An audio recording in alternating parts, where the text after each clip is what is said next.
welcome to X3, One Topic, Three Pundits. I'm your host, John C. Dvorak. I'm here with Andrew Eisner and Joe Engo, and we're going to discuss the likelihood, or actually the reality, that malware is now targeting, finally, the Macintosh, which means they're going to have the same, long term, there's no reason they wouldn't have the same misery that most PC I don't think it's going to be nearly as bad as the PC, but yes, it is definitely a very serious problem. I mean, this recent one, it requires the user to actually install the application and enter their administrator password. So if the user is a complete moron, yeah, of course they're going to install it. But the reason on the PC that it's so bad is because there's so many OS level problems that, don't get me wrong, I'm not trying to say that, OS X is even close to being more secure than, than Windows. But one of the things that OS X has over Windows that Windows will never even get close to is really, really tough file system permissions. Just Unix level file system permissions. Yeah. And it's the same thing why Linux does not have, does not have nearly as many viruses as Windows does. It's not in deference to Steve Jobs that the malware providers are just giving them a back off. That's right, Let Steve alone. But actually, John Gruber in Daring Fireball, he published a post that copied excerpts from posts going back like to 2004, and he titled this thing "Crying Wolf" or "Wolf," saying that every year somebody comes and says, "Oh, it's finally here for the Mac. It's finally here for the Mac," and it never does appear for the Mac. But I predict it's got to happen. It happened before, back at least in the early era of the Macintosh, within the first. From around 1987, maybe, there was the old Macs. Before they went to all the different chips and the rest, they had a number of viruses, and there was even a semantic antivirus for the Mac. Yeah, I remember that. For some reason, I think it was actually Norton. Something along the way, probably was Norton. Somewhere along the way, they changed something and it made it difficult, and then people gave up on it, or the PC was getting more attention, or the market was really getting big. And then it never happened again, but it seemed to me that it was always ripe for attack because there's no protection. Yeah, no, I totally agree. And to talk about the stupidity, there was a study done on, and I brought this up before, and I'll bring it up again, I think it's a funny story. There's apparently a lot of people that work in offices that are obsessive compulsive. And there's been a study done showing that if you present them with a thing on their PC that says "click here," they cannot not click because it says to. It says, "Oh, I got to click here," and so they, and then there was I remember an article. That was one of the big problems with the whole Vista security model. That do you want to do this? Do you want to do that? Well, users are like yes. And then when something comes along that's like, oh, hey, can we format your hard drive? They just click yes. They don't even care. They just want to hit yes so they can get back to wherever they're doing. But speaking of malware, move the subject slightly to Sony and hacking. And I was actually looking into. We've talked about this before. Has their site must have come back on? Their site is still down. Are you kidding me? Still down. Yeah. But John, I was actually at the library this week, and I think I found what's behind all the Sony hacking. And here, this book is available in your public library, and I think it spells it out. I didn't know there was a hacking for dummies. Hacking for dummies. I mean, geez, this tells you everything. There's a whole chapter on Sony. on the PlayStation website, but seriously, I think Sony needs to buy the other book, "Securing Your Infrastructure for Dummies."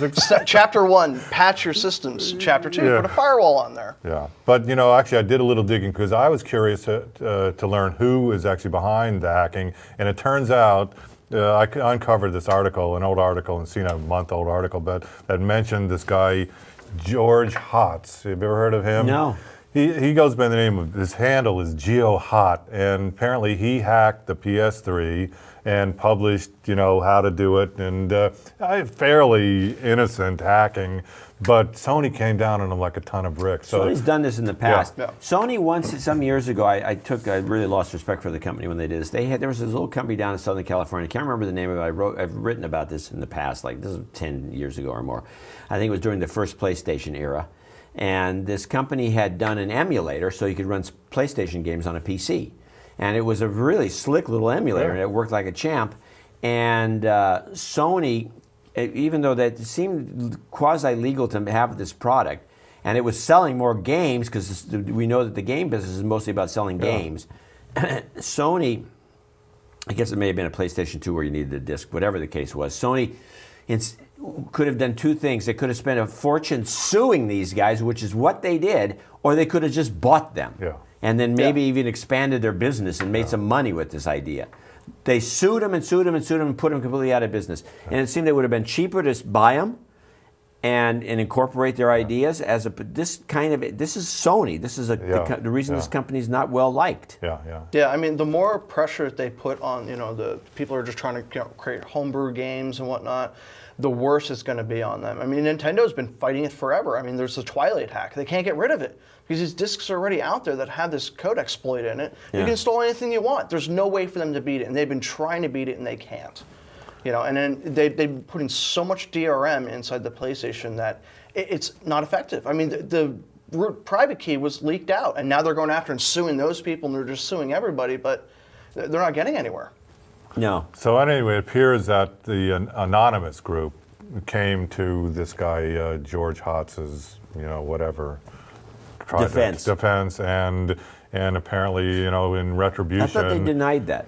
Well, they did, but it's not clear. They're not a real organization. Yeah, they're could just be like loose. it could be any. Yeah. But it seems quite plausible that they took up this cause, and in the name of justice, or somebody. I mean, there's a lot of talented hackers in the group, and so it could be just one guy. And as a matter of fact, I mean, the other news about Anonymous this week is that there was a rogue group that broke off from Anonymous called Anon Ops. You heard about these guys? No, I have not heard about this one. And I mean, these guys, it's just a whole underworld and subculture. And this one guy from Anon Ops then hacked his own group, and so there's all kinds of disruption. These are just little social cliques of different people. But it's pretty interesting how these sort of self-styled, I don't know, whatever you want to call them, cyber vigilantes are out there.